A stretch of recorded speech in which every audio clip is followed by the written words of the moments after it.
This is Enya's Relatable Randomness podcast series, Walk in These Shoes. My name is Enya, and this is my podcast called Enya's Relatable Randomness. And this is my friend Rohaan, who's 27 and recently graduated from Van Arts with game art and design. How you doing today? I'm fine, thank you. That's good. Thanks for having me over. Yeah, thanks for coming over. So you have quite the interesting story, and I'd love to talk about it. Okay, well, I guess when do we start? We can start. Mm-hmm. So, I have an autoimmune disorder called relapsing polychondritis, and what it does is it affects my immune system, attacks my cartilage, so it can be very painful when I get flare-ups or relapses. I take a ton of medication to lower my immune system. I was diagnosed at 8 years old, and yeah, since then I've been on different medications my entire life. Some have a lot of side effects. One particular affects my growth, my bone density, can give cataracts. I can't even think of them right now. Yeah, there's just too many, right? Yeah. Yeah. And along with that, the actual disorder, it destroys my cartilage, so it affects my nose, my joints, my ears, and even at age 10, I had a major flare-up, and it basically collapsed my trachea, so I had to have this trach tube inserted to help me breathe, because I could just no longer breathe on my own. Mm-hmm. At all. And what are some difficulties that you face having a trachea tube? It gets uncomfortable. Like, I would obviously rather not have it. Of course. Like, under it is still flesh, so it sweats, gets dirty. I have to clean it, take it out, replace it. I have to change the band. On a day-to-day basis, it gets clogged, and I have to constantly clean it so that I can breathe properly. Mm-hmm. Yeah. So, apart from experiencing all of these things, what else has happened in your life?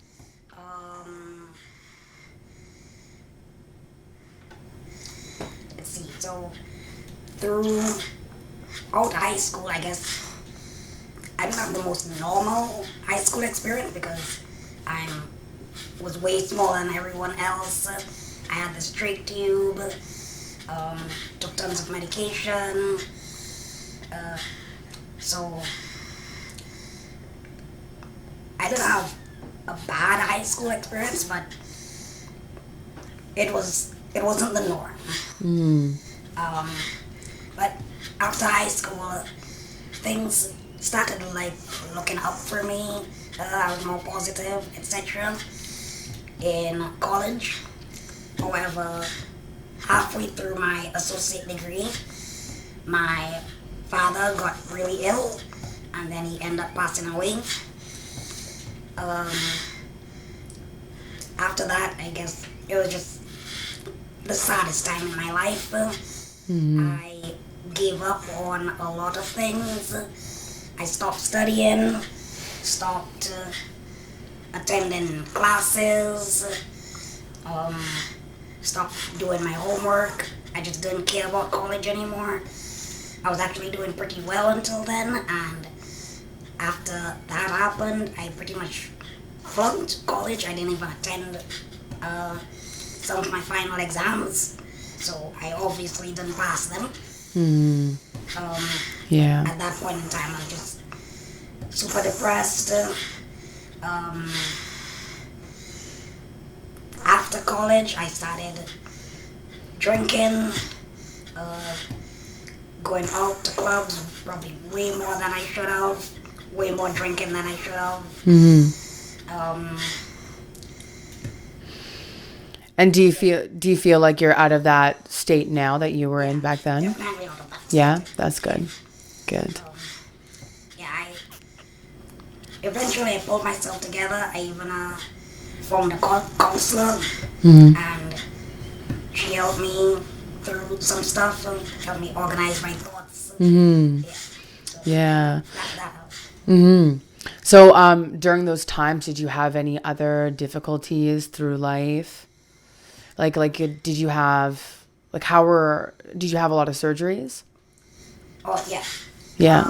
Let's see. I had, I guess, a surgery for my diagnostics behind my ear. They need cartilage tissue. I had surgeries around my throat because what would happen was flesh would start growing around the trach tube because it thought it was like a wound, and they constantly had to try to remove the flesh so that it doesn't start blocking my pathway. Let's see. So I remember one thing that you had mentioned is you ended up getting stomach cancer. Oh no, not stomach cancer, bladder cancer. Bladder cancer. Yeah. Right. So that was actually a side effect of another medication I was taking when I was young, and the effects of the cancer don't happen till like 7 years later or something. So when I was age 19, 2 years after my dad died, I started seeing blood, and well, obviously that's a problem. So Yeah. my mom was not in the country at the moment, so I called my aunts, told them what was happening, and they brought me to get my bladder scanned and an ultrasound. And what they found was a growth on my bladder. And sorry, the doctor said it's probably not cancer, but you can't know unless they actually go check. So they referred me to go to SUBCRIBE, which is a U.S. Virgin Island, and there they did the biopsy, and they did find it to be cancer. They also took it out immediately. There I spent my time recovering. I think I had a catheter for 3 weeks.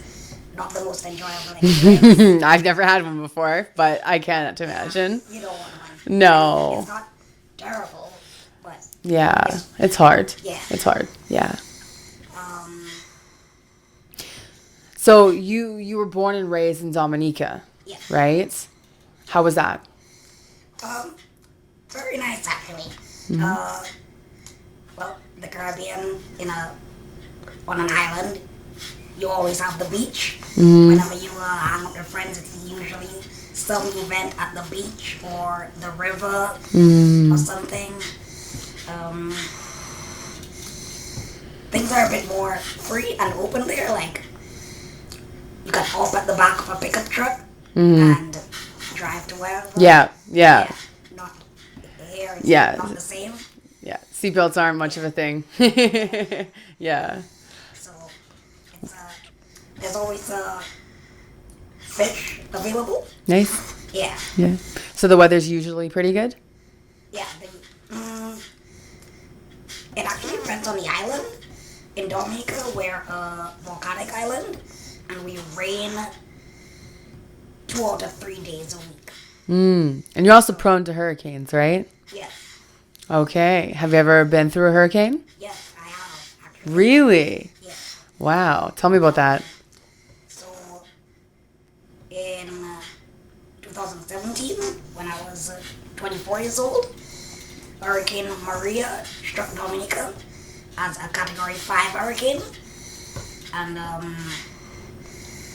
There are actually some exhilarating sections, but I mean, you don't want to get hit by a hurricane. No. Yeah. So,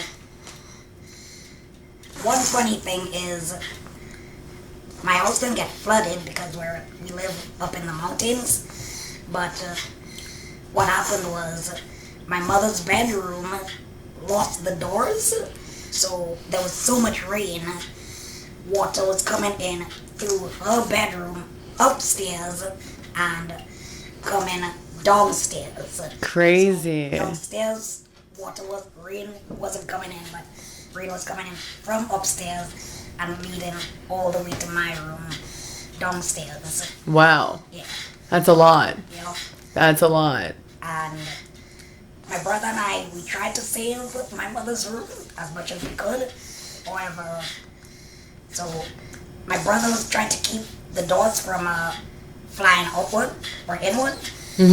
While I mopped up as much water as I could. However, he told me it's too strong. He can't keep it up anymore. It's gonna get blown back. Yeah. So I devised a plan to bring my mother's really heavy dressing room table in front of the door. And I managed to do that, and it worked for a while. The doors weren't getting blown in. However, the wind took the doors away outside. Yeah. And so we had to exit the room. I unfortunately forgot the mop and failed in her room. So I was like, okay. Oh no. Rush back in and I'll get it. And I counted to 3 and I was like, 1, 2, 3. And I couldn't push the door open. Because of all the water on the other side, right? No, the wind was blowing. Oh, okay. So I had to give a full force push and to open the door and get the mop and the pail and run back outside. So you did get it. Yeah. That's good. That's good. That's important. Yeah. So you tried to come to Vancouver when you were younger, right? It was just about that age. Yeah, maybe about a year and a half. I was preparing for about a year and a half. I had a lot of delays. Before the hurricane. And when I was almost done prepping, the hurricane struck, and I was like, oh, well, that's not happening this year. Oh man. Yeah. So it was the hurricane that stopped your trip from Vancouver. It's one of them. But Yeah. One of the big ones. One of the big ones, definitely. So I've got a couple questions for you, but before that, is there anything else that you would like to share?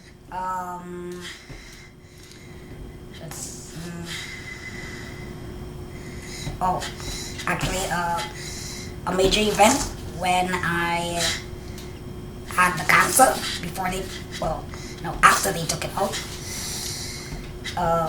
My doctors then recommended me to another facility called Mayo Clinic. Mayo Clinic? Yes. Okay. Where they then did more tests on me for the bladder, etc. And they said that the best procedure would be to remove my bladder entirely. Oh. Yep. Ooh. Yeah. And, they asked me for my consent. They even asked me if they could use my bladder for, testing, etc. Like what kind of testing? Actually can't fully remember. Is it for students to learn on type thing? Okay. So, and during that procedure, what happens is they also take out your prostate and they use a part of your intestine to make a new bladder. So they took out my bladder, my prostate, and used part of my intestine. Wow. A new bladder.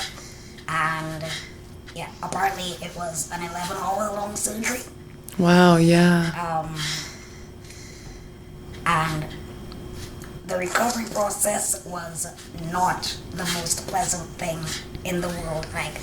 I would look at the clock to know when to push the button so that I could give myself more morphine. Yeah, It was wow. painful. It's like they chopped me up in a lot of places. Yeah, yeah. Is there any more other difficulties that you face due to having that? Mm, I guess since then, not any major things except the usual like pain. Some days it's worse than others. The side effects of the medications. I did develop cataracts. Oh, Oh, actually, I forgot about this. I got deaf in one ear. so you're deaf in your left ear. Yes. Okay. Yes. Wow. But you can hear me fine, right? Um, because it's a nice, quiet room, I can hear you. That's good. In public, when it's noisy, it's a bit difficult. Yeah, yeah, yeah. I understand that. I'm half deaf in my left ear. Oh, okay. Yeah, yeah. Oh, we have something in common. We do have something in common. There we go. Right on. So I got a couple questions for you. Yeah. So, what is something that you're most proud of? I am probably most proud of my artistic ability, Okay. and well, some people say actually most people say I'm smart, but I don't think I'm smart. I think you're very smart. Oh, okay. Well, I stand by your friends. I think you're very smart. I have a pretty good programming ability. Mm-hmm. So I like to program.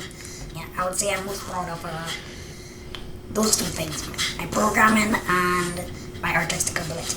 That's awesome. Maybe you can help me out with my computer because it's got some storage in there that does not need to be filled. I don't need some help organizing things. So another question. What is the first thought that you think about when you wake up? And then the last thought that you think about before you go to sleep? The first thing I think about when I wake up is probably coffee. Coffee? Yes, I kid you not, coffee and making my bed. That's awesome. Making your bed. Good for you. Yeah. It was good for you. That's awesome. Get the first task done out of the day, right? Yeah. Mm-hmm. You feel so much better when your bed is made when you're going to bed in the night. Absolutely. Absolutely. So that's the last thought before you go to bed is your bed being made. Or that's also in the morning. I think so. Yeah. So you just and the night. yeah. I was gonna say, so you just lay there in bed and you're just like, I hope my bed's made. Exactly. That works. That's all right. Maybe just before bed. One of the last thoughts is I need a bath because I keep telling myself this all the time. Everything feels better after a bath. Eating lunch feels better after a bath. Working feels better after a bath. Going to sleep feels better after a bath. Yep, that's very true. It's very true. So my last question for you is, out of everything that you've learned in your life through your experiences, what is one thing that you're going to take and hang on to forever? Like a lesson that you're just going to keep retelling yourself. There are actually two. Okay. One is your body is like a temple, except you only have one of it. There's only one. There's not multiple temples, and you can't really rebuild it. Like this is your only one. Once it's ruined or once it's gone, you don't get back another one. So that's one thing I tell myself. And another one is, if you have the power to do so, then you're obligated to help others. Yeah. If you have the power to do so, then you are obligated to help others. Yeah. Interesting. I love those. That first one is so true. It is so true. And you know what? I'm 23 years old and only finally am I truly starting to like absolutely respect my body. And, you know, not just respect it, but like fuel it properly and to give it what it needs to feed my soul, to feed my heart. Because I feel like a lot of people, they forget these things, you know? That's good. Mm-hmm. Yeah. And I think some people that have went through an experience where their body's under pressure and they realize how important their body is, then start to realize how much they need to take care of it and really take care of their bodies. That's always what happens, right? It's always, not when it's too late, but it's always when stuff is already going down, then you realize that. Yeah. It's kind of like, you know, you gotta try something out to realize you don't like it. It's sort of like one of those things, but this is just one lesson that I hope, and I know you hope, that everybody really does listen to and does take on that, because you only have one body and it is your temple, so treat it good. Yep, exactly. Yeah. I really appreciate you sharing this with me and everybody who views this. Oh, thank you, and thanks for having me over. Absolutely. You are an awesome person. You're a great friend of mine, and it's very much appreciated. You too. Bye. Cool. Boom.